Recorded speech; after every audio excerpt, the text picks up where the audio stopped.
Hello everybody. So today I want to make a very quick video about sales growth and specifically how sales growth moves relative to stock price. What is the relation between sales growth and stock price? And the reason why I focus a lot on sales growth on this channel is because I believe that revenue growth, sales growth does not lie. It is a wonderful proxy for product adoption, right? A promise to buy something is not as good than actually recording a sale quarter after quarter and recording growing sales after quarter. I look at revenue growth because it fits my style of investing, which I invest in products that are getting adopted. I try to get early on when a product gets adopted and get out before there is signs of that product slowing down. That's kind of my style of investing. That's why revenue growth is so important for my style of investing. And typically revenue growth does not lie as long as you do your due diligence on all of the stocks. And I've done this in the video. I've covered these stocks many times on the channel. The last thing you want is you want to be that company that has that VC Silicon Valley type of company where you pour billions of dollars into marketing just to artificially drive sales up. And it is not the case of any of the stocks in this video. In fact, some don't do marketing at all. Like Tesla in this video, for example, doesn't do any marketing.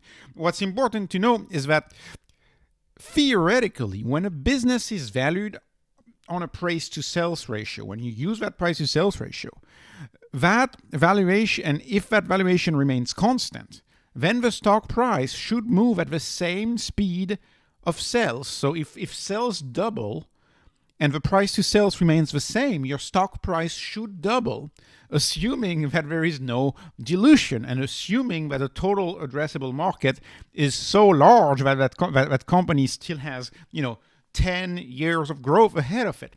And that's what we say over time. When you look at the market, when you look at certain stocks, they usually trade within a price to sales tight range. They have a range of price to sales that they trade at. The market usually values stock within a range of each ratio. And for mature stocks, you will use price to earnings. But for very, very high growth stocks, typically it's price to sales. So at least the view I want. And so in this video, I want to show 4 stocks that I've bought recently where there's clearly no link between sales growth and actually stock price movement, or there is a major lag. So quick video, but let me get into the stocks.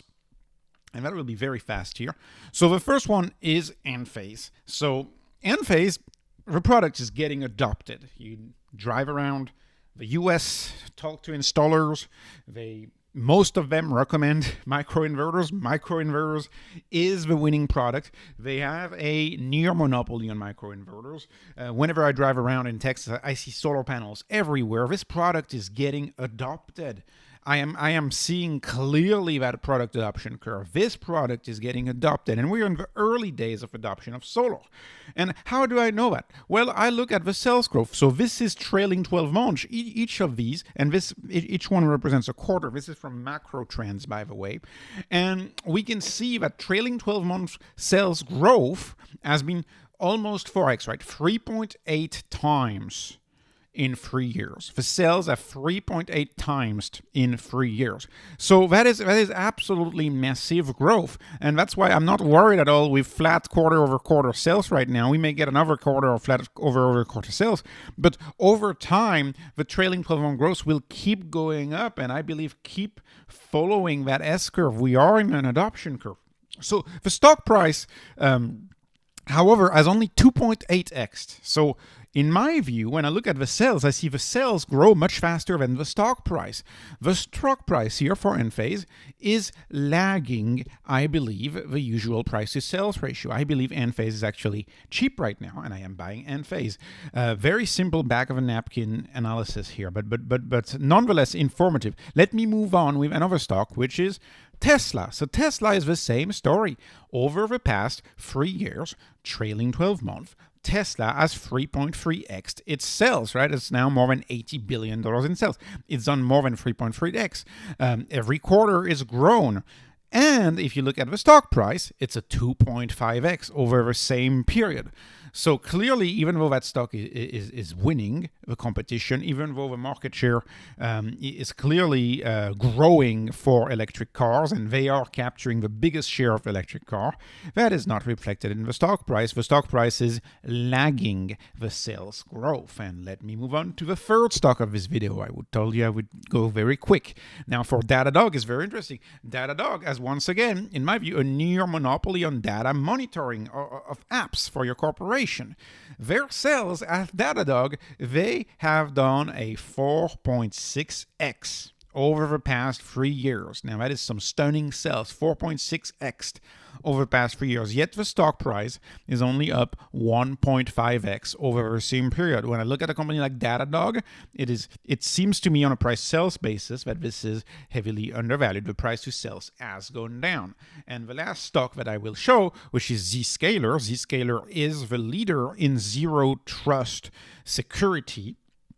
As a cybersecurity stock, I believe their solution is perhaps the second most needed solution in cybersecurity after endpoint security, which is what provides a company like CrowdStrike, for example, provides.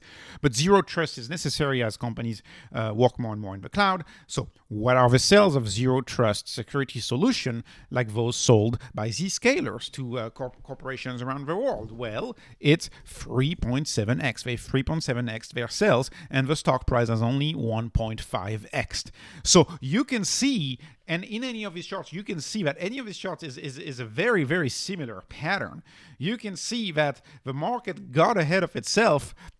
Maybe, I would argue it didn't, because we're going to go back to loose monetary policy and QE. That's the basis of a channel. That's why the channel is called beat the denominator.